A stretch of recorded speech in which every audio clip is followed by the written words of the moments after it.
Hello दोस्तों, कैसे हैं आप लोग। आशा करता हूँ कि जो आप लोग सोच रहे हो आपको कामयाबी जरूर मिले। ध्यान से पढ़िए और अच्छे से पढ़िए। कुछ आपके लिए हम लाए हैं समतल दर्पण में विचरण कोण, जिसे इंग्लिश में बोलते हैं एंगल ऑफ डेविएशन। तो थोड़ा सा देखेंगे कि समतल दर्पण में विचरण कोण आखिर किसको बोलते हैं। ठीक है, तो चलते हैं। हमने एक समतल दर्पण को बनाया, थोड़ा सा ध्यान से देखेंगे।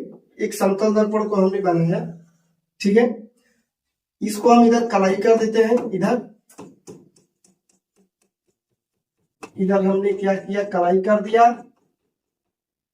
और इस समतल दर्पण का हमने नाम रखा एम और एम। समतल दर्पण का हमने नाम रखा क्या, एम और एम। तो जिसे कहने का मतलब यह है कि जब सूर्य का प्रकाश या किसी प्रकाश का स्रोत या किसी प्रकाश स्रोत से कोई किरण यदि समतल दर्पण पर टकरा रही है, मतलब कि आ रही है, तो हम इसको बोलते हैं आपतित किरण। इस दिशा में जब आ रही है, इस डायरेक्शन में जब आ रही है, तो हम इसको बोलेंगे क्या, आपतित किरण। क्या बोलेंगे, आपतित किरण। थोड़ा सा ध्यान से देखेंगे। और जब जिस माध्यम में प्रकाश की किरण जब कोई दर्पण से टकरा रही है, तो वह परावर्तन होगा। यहाँ पे प्रकाश के परावर्तन के दूसरे नियम के अनुसार क्या होगा, परावर्तन होगा। और परावर्तन होगा तो क्या होगा, अपतन कोण बराबर परावर्तन कोण। मतलब इसको बोलते हैं परावर्तित किरण। क्या बोलते हैं, परावर्तित किरण। और देखिए, जब परावर्तन होगा तो बीच में क्या बनाएगा, अभिलंब बनाएगा। बिना अभिलंब का परावर्तन संभव नहीं है। इसको नॉर्मल बोलते हैं। नॉर्मल को हम क्या बोलते हैं, अभिलंब बोलते हैं। अब आपको एक बात बताते हैं, ये हो गया आपतित किरण और ये हो गया अभिलंब। तो आपको पता होगा कि अभिलंब और आपतित किरण के बीच के कोण को हम क्या कहते हैं, आपतन कोण कहते हैं। कौन सा कोण कहते हैं, आपतन कोण। अभिलंब और आपतित किरण के बीच के कोण को हम कहते हैं आपतन कोण, जिसे हम आई द्वारा प्रदर्शित करते हैं। तो हमने आई द्वारा प्रदर्शित कर दिया। अब उसी प्रकार परावर्तित किरण और अभिलंब के बीच में जो भी कोण बनता है उसे हम कहते हैं परावर्तन कोण, जिसे हम आर से डिनोट करते हैं। किसे डिनोट करते हैं, it is represented by R. इसे हम आर से डिनोट करते हैं, ठीक है ना। एक सेकेंड, थोड़ा सा, हाँ देखिए।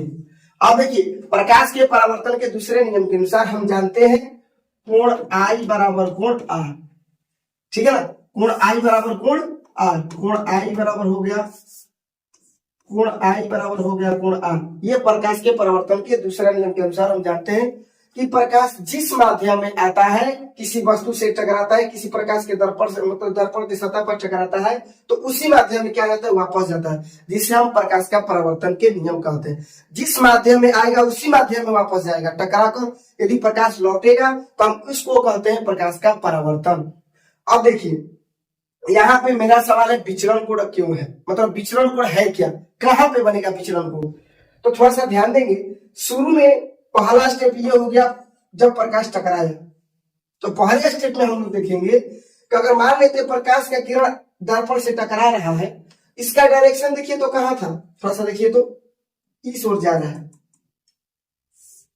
ये जो प्रकाश का जो किरण है, जो दर्पण से, अगर दर्पण मान लेते न रहता, मान लेते हैं अगर दर्पण न रहता तो प्रकाश का किरण एकदम सीधे निकल रहा है। निकल रहा है कि नहीं निकल रहा है, देखिए फिर से बना रहे, एकदम सीधे निकल रहा है पूरा।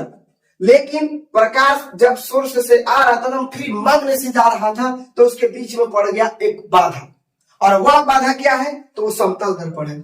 और वो समतल दर्पण के चिकना जब सरफेस पर पड़ा तो रिफ्लेक्ट हुआ, और रिफ्लेक्ट हुआ तो क्या, अपना डायरेक्शन मोड़ ले गया।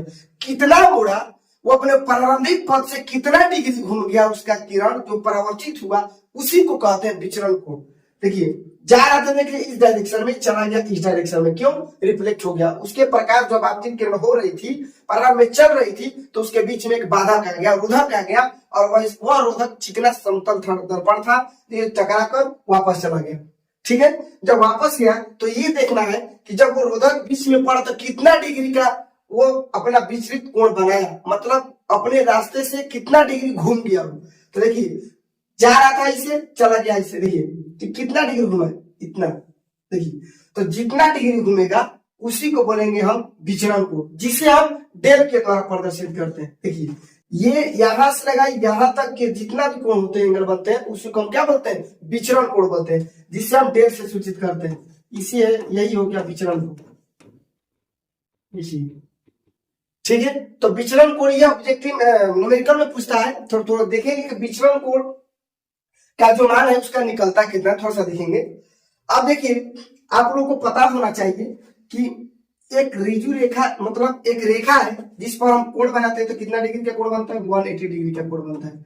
कितना डिग्री का कोण बनता है? 180 डिग्री, 180 डिग्री का कोण बनता है एक सरल रेखा पर। ठीक है, तो सेम डायग्राम आपको यहाँ पे मिलेगा। देखिए, मान लेते हैं यहाँ पे एक O बिंदु है। ठीक है, इसको हमने माना A, इस पॉइंट को हमने A दिया और इसको हमने नाम दिया B। तो देखिए, AOB एक सरल रेखा का निर्माण कर रहा है। थोड़ा सा ज्योमेट्री में जाएंगे, AOB एक सरल रेखा का निर्माण कर रहा है। तो जब सरल रेखा का निर्माण कर रहा है, तो यहां से यहां तक जब राउंड घूमेंगे तो ये भी टोटल कितना डिग्री का कोण बनाएगा? 180 डिग्री का कोण बनाएगा। कितना डिग्री का कोण बनाएगा? 180 डिग्री का, क्योंकि एक सरल रेखा का निर्माण कर रहा है, एकदम सीधा जा रहा है। तो जब सरल रेखा पर कितना डिग्री कोण बनता है? 180 डिग्री का कोण बनता है, जिसको हम रेखीय कोण बोलते हैं। ठीक है, आप देखिए इसमें कौन कौन से भाग हैं। जैसे मान लेते हैं, अगर एक रेखा बना, इस पर इसे डाल दिए और इसका हमने एंगल दे दिया 45 डिग्री। अब चूंकि हम जानते हैं कि जो रेखा कोण पर कितना बनता है? 180 डिग्री का मान बनता है, 180 डिग्री का एंगल बनता है। तो पूछेंगे कि इसका कोण कितना होगा? सिंपल सी बात है, 180 में से 45 घटा दीजिए, 10 में 5 गया 5 और 3, 135 डिग्री बचेगा। ठीक है, उसी प्रकार इसमें भी देखेंगे कि विचलन कोण आखिर है क्या, इसका मान कितना होगा। तो आप देखिए, हम लोग बोलते हैं कि आपतन कोण बराबर परावर्तन कोण, हमने यहाँ पे लिखा कोण I बराबर कोण R। ठीक है, तो चलिए विचलन कोण निकालते हैं। क्या होगा यहाँ पे? तो कोण I प्लस कोण R प्लस डेल बराबर कितना? 180 डिग्री। हुआ कि नहीं हुआ? देखिए, कोण I प्लस कोण R और ये प्लस क्या? डेल, विचलन को, क्योंकि टोटल यहां से इतना टोटल की जो कितना हो जाएगा? 180 डिग्री हो जाएगा। अब हमें आपको बता रहे हैं कि जब कोण I बराबर कोण R हमने रख दिया, तो हम क्या मानेंगे?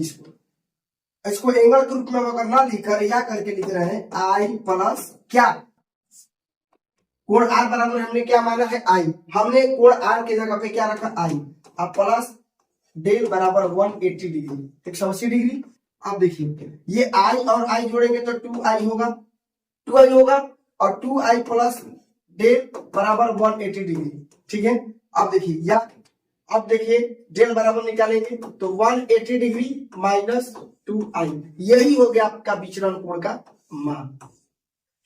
देखिए, यही हो गया आपका विचलन कोण का मान। विचलन कोण यानी एंगल ऑफ डेविएशन डेल बराबर होता है 180 डिग्री माइनस 2I, यानी आपतन कोण के बराबर। आप चाहे तो यहाँ पे R लिख सकते हैं। हमने R इसलिए नहीं लिखा क्योंकि प्रारंभिक में आपतन कोण ही बना है। अगर आपतन कोण ही ना रहे तो आपका परावर्तन कोण का कुछ वैल्यू नहीं रह जाएगा। इसलिए ज्यादातर आपको लिखा जाता है एंगल ऑफ डेविएशन डेल बराबर आपको होता है 180 डिग्री माइनस 2I। इस पर न्यूमेरिकल बहुत अच्छा से पूछता है, थोड़ा सा ध्यान से देखेंगे। अगर आपको वीडियो पसंद आई तो लाइक एंड सब्सक्राइब करना ना भूलिएगा और कमेंट जरूर कीजिएगा। तो बने रहिए ITC चैनल के माध्यम से। आपके लिए पॉलिटेक्निक और पैरामेडिकल के लिए स्पेशल कोर्स आ रहा है, वीडियो अपलोड लगातार से हो रहा है।